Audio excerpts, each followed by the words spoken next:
आणि त्यामुळे आपण शिंदे सेनेत प्रवेश करणार आहात, संघटना विलीन नाही करणार मात्र पक्ष विलीन करणार आहात, अशा सगळ्या चर्चा होत आहेत. पण यामागे म्हणजे काहीतरी असेल, काय काय नक्की? नाही, आता माझं काय मत आहे, हे सगळं मी तुमच्याकडून ऐकतोय. जी. प्रत्यक्षात मला कोणाचा फोन आलेला दिसत नाही. जी. विधान परिषदेसाठी आपल्याला आमदारकी मिळणार, त्यासाठी आपण पक्षामध्ये शिवसेनेत प्रवेश करणार आहात अशी चर्चा सुरू आहे.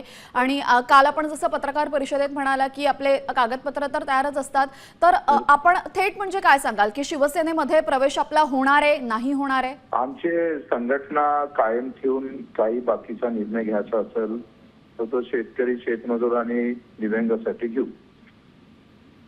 सर, काल पत्रकार परिषदेमध्ये आपण असं म्हणाला होतात की शिंदे सेनेत प्रवेश केला तर काय जातं, म्हणजे मी पूर्वीचा पूर्वाश्रमीचा शिवसैनिकच आहे, त्यामुळे जर आपल्याला शिंदे सेनेकडनं उपमुख्यमंत्र्यांकडनं ऑफर आलीच तर आपला निर्णय काय असेल? पाहतोय तर तोच. मला असं वाटतं की आम्ही पहिले शिवसेनेतूनच सुरुवात होती माझी आयुष्याची. जी. आणि आता काय म्हणते समाप्त जायचे योग येते पाहू. जी. सर बघा, बरीच नावं आहेत पण त्यामध्ये सर्वाधिक चर्चा आपल्याच नावाची होतीये, यामागचं नेमकं कारण काय? आपण अर्ज भरणार आहात का विधान परिषदेसाठी?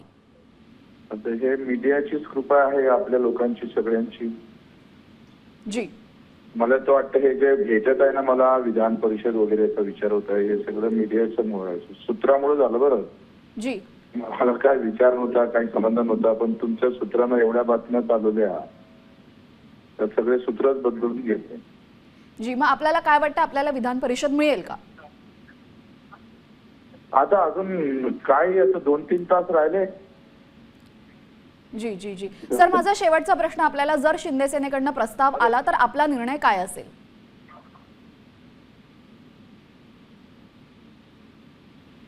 कडू साहेब, माझा आवाज आपल्यापर्यंत पोहोचतोय? जर शिंदे सेनेकडनं आपल्याला विलिनीकरणाचा प्रस्ताव आला तर आपला निर्णय काय असेल? आला तर पण चर्चा काय होते, या चर्चेमध्ये नेमकी आपल्याला काय अपेक्षा आहे? ते शेतकरी, मजूर, दिव्यांग यांच्यासाठी पूर्ण पाठबळ दिलं पाहिजे शासन उघडलेल्या प्रश्नासाठी. जी जी, धन्यवाद. आपण साम टीव्ही सोबत संवाद साधला त्यासाठी. आपण पाहिलं बच्चू कडू यांनी काय म्हटलेलं आहे, शिवसेनेकडनं जर प्रस्ताव आला तर यावर चर्चा करू, असं बच्चू कडू म्हणालेले आहेत. शिकूया AI ची क्रांती. चला करूया MSCIT. आजच नजीकच्या MSCIT केंद्रात आपला प्रवेश निश्चित करा.